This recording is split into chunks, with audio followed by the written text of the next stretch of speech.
Hello दोस्तों, स्वागत है आप सभी का मेरे एक और नए ब्लॉग में। तो गाइस, आज का ब्लॉग रास्ते से स्टार्ट कर रहे हैं और शकल में मत जाना, बिल्कुल कल्ले हो रखे हैं। तो गाइस, आज का ब्लॉग कुछ ऐसा है कि क्योंकि हम लोहाघाट जा रहे हैं और फिर शादी में भी जाना है मुझे वहाँ से, तो आज का ब्लॉग ज़्यादा बड़ा तो नहीं लेकिन छोटा छठ।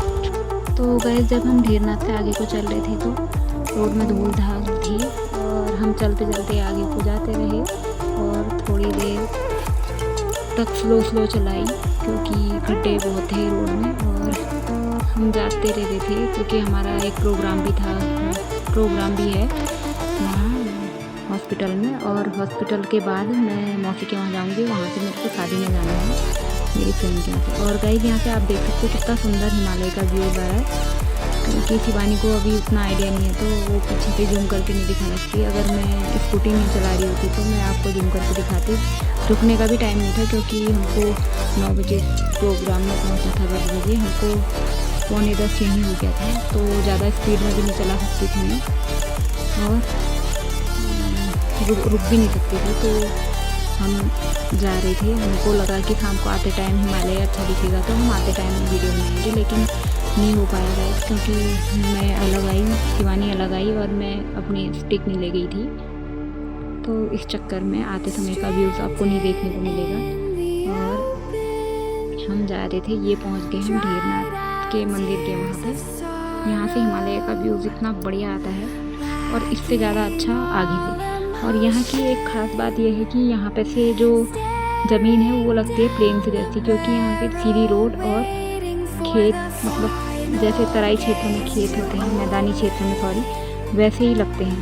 आप देख ही सकते हो, ये देखिए सीधे, और फसल भी यहाँ उसी की जैसी होती है। और यह है हिमालय का व्यू, इतना सुंदर बढ़िया, मतलब मन मोह लिया इस व्यू में। तो गाइस, यहाँ की खेती भी आप देख सकते हो, गेहूँ कितने अच्छे हरे भरे हो रहे हैं। और गेहूँ देखो, मतलब हरियाली हुई तो खेतों में थोड़ा मन वैसे ही आकर्षित होता है खेतों की ओर को। तो उसके बाद हम चल जा रहे थे, लेकिन वो हिमालय से हमको हटाने का मन नहीं कर रहा था क्योंकि हिमालय देखिए इसके बड़े बड़े थे और हम जाने में थे। और जहाँ पर भी हिमालय दिख रहे थे वहाँ रहते, तो गाइस हम चलते चलते आगे पहुँचे। अब हम पहुँच हिमालय को लीजिए, उससे पहले यहाँ पर मंदिर आता है। यहाँ पे आप देख सकते हो, मैं वीडियो में तो नहीं ले पाई, लेकिन यहाँ पे आजकल वो क्या बोलते हैं, पार्क बना है जिसमें झूले और एक्सरसाइज करने वाले वो लगे हैं। तो गाइस, यहाँ पे ये मंदिर है जो भगवान जी सबकी रक्षा करना है। तो हम यहाँ से आगे बढ़े, अब पहुँचे हम लोहाघाट।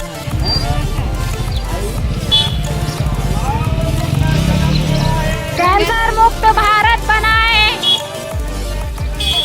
कैंसर मुक्त भारत बनाए, कैंसर का करता निर्माण, कैंसर का करता निर्माण, होशियारी है, बचाव में ही होशियारी है। कैंसर एक महामारी है, कैंसर एक महामारी है, बचाव में ही होशियारी है। कैंसर को जागरूक बनाओ,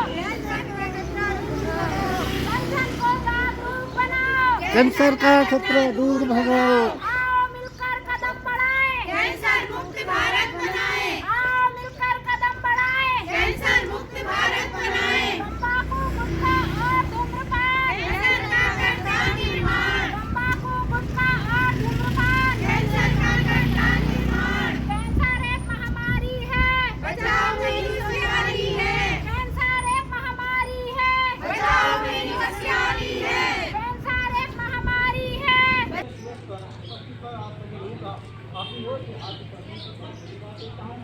आज विश्व कैंसर दिवस की जरूरत भी पड़ी, इसके लिए मैं सबसे जानकारी देता हूँ।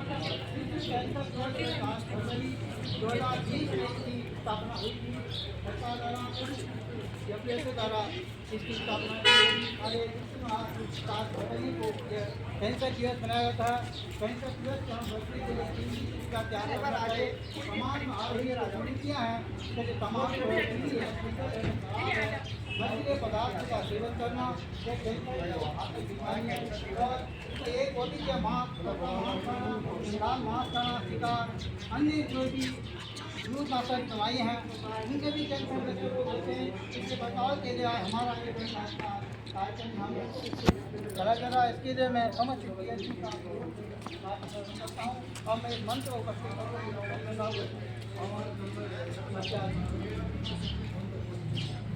सभी को नमस्कार और हार्दिक आभार।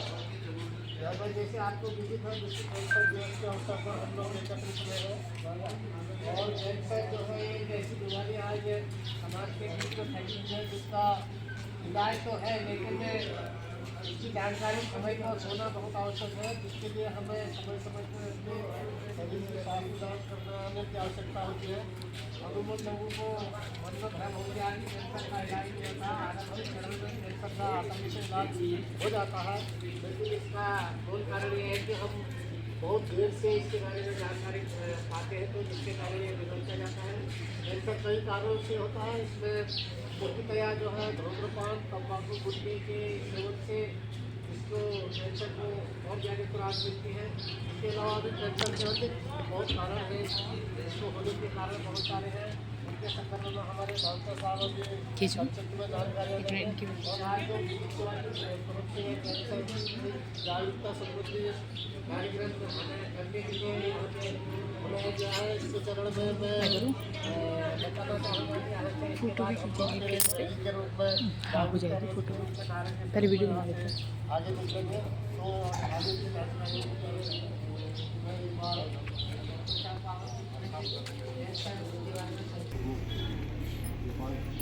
जी और कार्यक्रम की अध्यक्षता कर रहे हैं और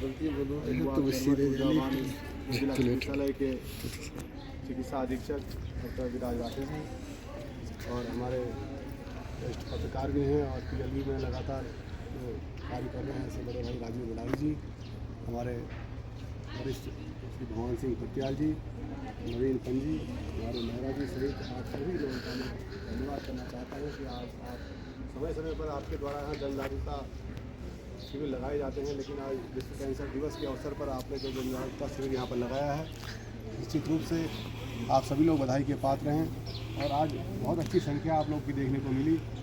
और निश्चित रूप से आप लोग प्रत्येक क्षेत्र गांव से जुड़े हुए हैं, तो इस क्षेत्र में कैंसर के साथ साथ अन्य भी जो आपकी विधि जो आपने बताई, बहुत सारे असहाय लोग होते हैं जिनको अधिवक्ता नहीं मिल पाते हैं या कोई कानूनी जानकारी उनको नहीं होती है, उस पर भी आप लोग और गाँव में वो लोग ऐसे होते हैं जिनका कोई नहीं होता है, कोई सहारा नहीं होता है, उनके लिए भी आप लोगों को आगे आने की जरूरत है। इसी तरह से उन लोगों का पेंशन में लगी हुई है, कोई प्रत्याशा महिलाएँ होती हैं। अब आज की प्रत्यक्षता में आप लोगों को एक चीज़ बता दूं, पहले बहुत दिक्कत थी, अब ऐसा हो गया कि वहाँ का जनप्रतिनिधि अगर लिख के देता है कोई ग्राम प्रधान या जनप्रतिनिधि कि 10-12 साल से महिला अपने मायके में रह रही है, यहीं बहुत सारी ऐसी महिलाएं जो थी हमारी, उनको पेंशन नहीं मिल रही। अभी हाल ही में एक जियो ऐसा आया है कि जनप्रतिनिधि अगर उसको प्रमाणित कर देता है कि ये महिला 5 वर्ष से ऊपर से अगर अपने मायके में रह रही है तो उसको प्रत्यक्षता प्रमाण पत्र या कहीं से कोर्ट से कोई करने की आवश्यकता नहीं है, उसकी सीधे पेंशन लग जाएगी। तो इस तरह की बहुत सारे अभी जो जन जागरूकता हमारे शिविर लगे उसमें इस तरह के केस आए। तो आप लोगों से भी निवेदन है कि आने वाले समय में आप लोग भी जो आपके क्षेत्रों में इस तरह की महिलाएं हैं या कोई असहाय लोग, बहुत सारे केस ऐसे भी हैं जिनके 2-2, 3-3 बच्चे हैं और माता पिता जी नहीं है, तो उनके लिए मुख्यमंत्री वात्सल्य योजना है, प्रधानमंत्री वात्सल्य योजना है, या उन लोगों का अंत्योदय कार्ड नहीं बनाया है, वास्तव में वह पात्र व्यक्ति हैं, तो ऐसे लोगों का हमने अंत्योदय राशन कार्ड बनाने के लिए पहल करनी होगी। आप लोगों को जहाँ किसी तरह की कोई कठिनाई आती है, हम लोग भी आपके साथ कंधे से कंधा मिलाकर खड़ा रहेंगे और आप इस तरह की समस्याओं और जो असहाय लोगों के लिए हमने काम करना होगा मिलजुल कर, और तब हम इस जनपद को आदर्श जनपद की ओर आगे बढ़ाने में कामयाब होंगे। बहुत बहुत धन्यवाद। ये जो एक हम आम भाषा में समझ सकते हैं और जो तकनीकी भाषा है वो डॉक्टर साहब ने बता दी। इसके अलावा हम जो और निःशुल्क विधिक सेवा प्राधिकरण से आए हैं, तो हमें कानून के प्रति जागरूक रहना, स्वास्थ्य के प्रति जागरूक रहना। विधिक सेवा प्राधिकरण का एक संदेश ये रहता है कि जो कानूनी प्रावधान है, संवैधानिक प्रावधान है, उसमें हमें स्वास्थ्य का अधिकार है, तो स्वास्थ्य के प्रति हम जब जागरूक रहेंगे तभी हम अपने अधिकारों का प्रयोग कर पाएंगे।